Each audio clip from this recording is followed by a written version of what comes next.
Почитувани гости, почитувани колеги, дами и господа. Колко едно общество се развива, систематски се софицира и надградува во иста мера, таквите изчекори важат или се случуваат во областта на криминалот. Криминогеноста и незиното делување секогаш имаат интенција да се прилагодат, да фатат чекор со сите промени, а при тоа да ги детектираат сите порозни точки во системот, но и да ги злоупотребат неговите механизми и инструменти во различни сфери. Тренувајќи се разбира од примарниот мотив на секој од тие облици на криминалот, противправна имотна корист. А токму во таа точка, противправната имотна корист, или едноставно кажано незаконското богатење, стои феноменот на перењето на пари. Не само како криминал по својата суштина, туку и како последна етапа во остварувањето на криминалните мотиви богатењето, односно легализирање на незаконски стекнатото богатство. Згора на тоа, перењето пари во изминатите 5-6 декади стана еден од базични сегменти во финансирањето на терористички операции, инфраструктура, технолошка логистика и друго, под действија директно насочени кон уривања или подривања на уставните поредоци на земјите. И тука повторно морам да се навратам на тоа дека криминалот прилично инвентивно ја следи општествената еволуција, прилагодувајќи се на околностите, технологиите и така натаму.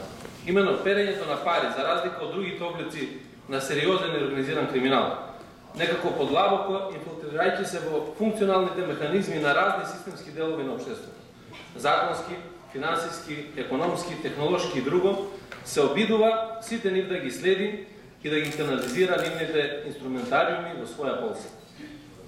Дори користејќи го трендот на глобализмот, кој што ги подигна на уште повисоко ниво меѓу општествените интеракции и кохезија, особено во сферата на економијата.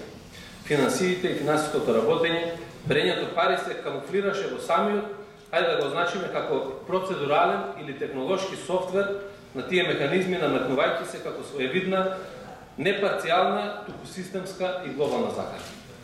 Системската и глобална закана пак бара системски и глобален одговор, што ќе рече меѓу другото повеќе стран фокус на институциите врз проблемот на перењето на пари.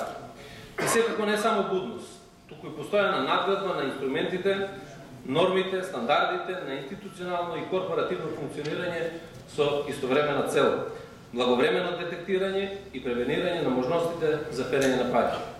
Потаму и лично и како раководител на институцијата Министерство за внатрешни работи, која што има надлежности во сузбивањето на криминалот со перење пари. Повеќе од убеден сум во важноста и корисноста на ваквиот вид на средби, како ова денешна меѓународна конференција.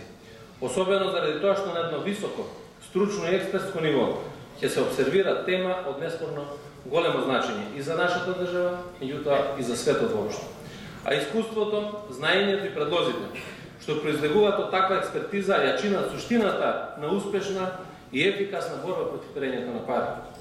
Институциите задолжени за спроведување на законот треба и мора со достаточен интензитет да ја унапредуваат и прилагодуваат својата подготвеност за ефикасно спротивставување кон предизвиците што ги носи феноменот на перењето на пари.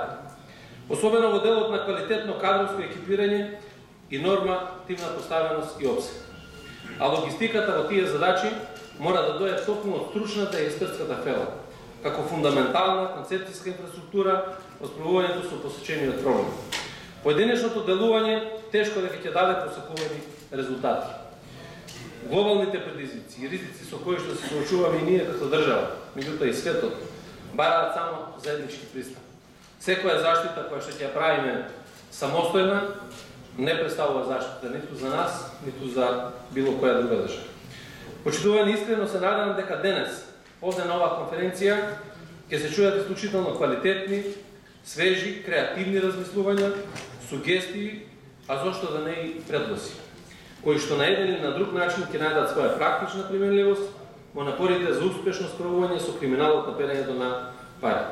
На крајот сакам да му изразам благодарност на организаторот на овој настан, на подржувачите и да посакам успешна и продуктивна дебата која ќе помогне во справувањето со овој феномен. Благодарам.